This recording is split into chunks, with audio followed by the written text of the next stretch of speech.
బాబాయ్ అప్పు తీర్చేందుకు బాలిడ్తో వెట్టి చాకిరి నల్లవెల్లిలో ఆలస్యంగా వెలుగు చూసిన ఘటన. ఇది మన దగ్గరనే నాగర్ కర్నూలు జిల్లా బిజినేపల్లి 8వ తారీఖు జరిగింది. కొంచెం ఇటువంటి ఏమన్నా చిన్న చిన్న క్లిప్పింగ్స్ వెరీ ఇంపార్టెంట్ క్లిప్స్ ఉంటే దయచేసి పంపండి నాకు, దయచేసి పంపండి. ఇది ఆంధ్రజ్యోతి. బాబాయ్ పిన్ని చేసిన అప్పు తీర్చేందుకు 14 ఏళ్ల బాలుడిని చదువు మాన్పించి ఒక ఇంట్లో జీతానికి కుదుర్చి వెట్టి చాకిరి చేయించిన ఘటన ఆలస్యంగా వెలుగులోకి వచ్చింది.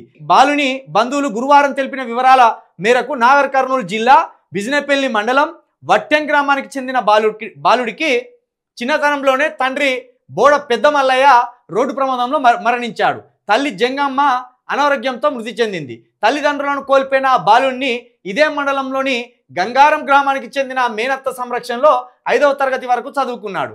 బాలుని వేసవి సెలవుల్లో 10 రోజులు ఉంచుకొని పంపిస్తామని బాబాయి పిన్ని మేనత్తతో నమ్మబలికి స్వగ్రామానికి తీసుకొచ్చారు. వారు చేసిన 1 లక్ష అప్పు తీర్చేందుకు నల్లవెల్లి గ్రామంలోని ఓ ఇంట్లో జీతం పెట్టారు. పనిచేసే ఇంట్లో అవమానాలు, వారు పెట్టే హింసను తట్టుకోలేక అక్కడి నుంచి పారిపోయి మేనత్త ఇంటికి చేరుకున్నాడు. తనకు జరిగిన ఇబ్బందులను మేనబావ శివకు వివరించాడు. విషయం తెలుసుకున్న బాలుడి బావ నల్లవెల్లి గ్రామానికి వెళ్ళి బాబాయి పిల్లలను నిలదీస్తే ఏమి చేసుకుంటావో చేసుకో అని బెదిరిస్తున్నారని బాలుడి బావ ఆవేదన వ్యక్తం చేశారు. బాలల సంరక్షణ అధికారులకు ఫిర్యాదు చేసి తమ ఇంటికి తీసుకెళ్లినట్లు తెలిపారు. తల్లిదండ్రులను కోల్పోయిన బాలుడిపై కనికరం లేకుండా వ్యవహరించిన బాబాయి పిల్లలపై చట్టరీత్యా చర్యలు తీసుకొని న్యాయం చేయాలని గ్రామస్తులు డిమాండ్ చేశారు. ఈ ఘటనపై పూర్తి వివరాలు తెలియవలసి ఉంది. తప్పకుండా వీళ్ళని అదుపులోకి తీసుకొని ఖచ్చితంగా ఈ బాలుని వీళ్ళను తల్లి తండ్రి కోల్పోయిన ఈ పిల్లలు ఎవరైతే అనాథ పిల్లలు ఉంటారో వీళ్ళ కోసం ప్రభుత్వమే కొన్ని ప్రత్యేకమైన గృహాలను నిర్మించాలి. 100 మందికి ఒక గృహం, 100 మంది ఎంతమంది ఉన్నారో ముందు తెలుసుకోవాలి.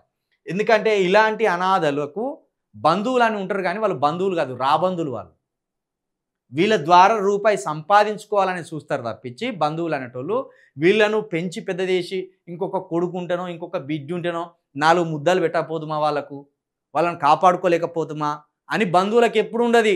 బంధువులు అనేటోళ్ళు రాబంధువులే. చెప్తానంగా, బంధువులు ఎవ్వడు కూడా పెడితే పెళ్లి కొడతారు, లేకపోతే సాగు కొడతారు. ఒక మనిషి ఇజ్జత్ని, గౌరవాన్ని అత్యధికంగా బజారు పాలు చేసేది బంధువులే. బంధువులకు ఎంత దూరం ఉంటే అంత మంచిది. వాడు పెళ్లికి పిలిచి ఇట్లా పోవాలట్లా రావాలి గంతే. మన దగ్గర ఉంటిమా చెడు నేర్చుకున్నట్టే. ఇక మనం తెల్లగా బుల్లగా బట్టలు వేసుకొని ఉంటే వానికి నచ్చది. వాడు పేదోడైనా అనుకో వాని లెక్కన మన పేదరికం ఉండాలి. ఒకవేళ వాడు కోటీశ్వరుడు అయినా అనుకో మనం అవమానాల పాలు చేస్తారు. వాడేంద్ర వచ్చి సన్యాసి వాడు రూపాయి సంపాదించలేదు. ఇట్లుంటాయి. స్నేహితులను ఏర్పరచుకోరు. ఆ స్నేహితులను కూడా మంచి స్నేహితులను ఏర్పరచుకోరు.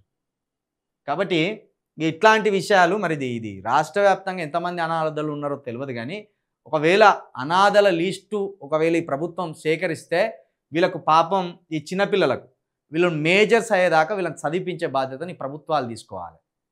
కొన్ని అనాథాశ్రమాలు ఉన్నాయి కానీ అవి కూడా ఈ మధ్య వీటిని వ్యాపారంగా మలుస్తున్నాయి. ఇక్కడ ఎల్బీ నగర్లో ఒక అనాథాశ్రమం ఉన్నది. నేను ఒక 2 నెలలు నెలకు 25 కిలోల రైస్ బ్యాగ్ వేసిన. అయితే నాకు తెలియదు అక్కడ ఉన్నదే అని తెలియదు. వాళ్ళు ఫోన్ చేసుడు, నేను చేసుడు.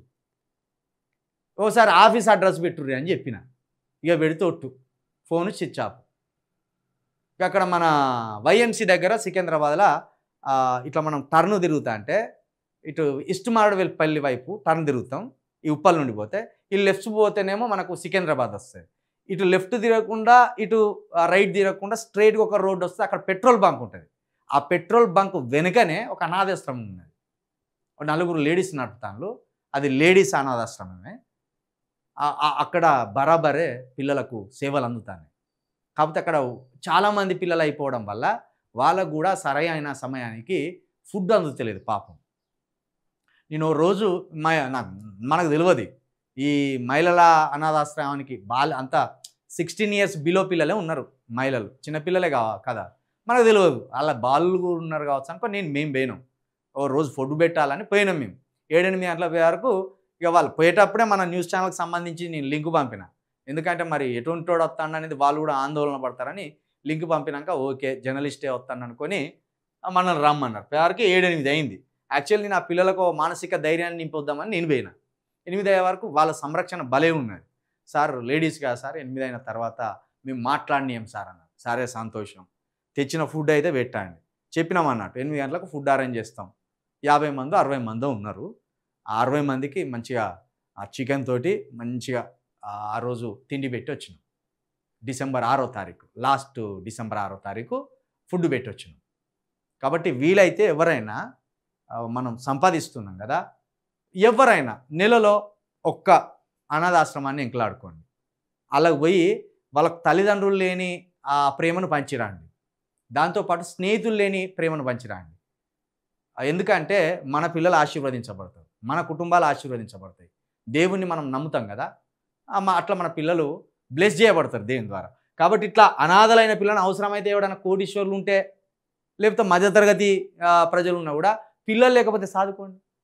పిల్లలు లేక సాదుకుంటే ఇంకా మంచిది. ఇవే కదా మానవత్వం అంటే, ఇదే సమాజం అంటే, ఇదే ముఖ్యంగా సమాజం అంటే ఇదే.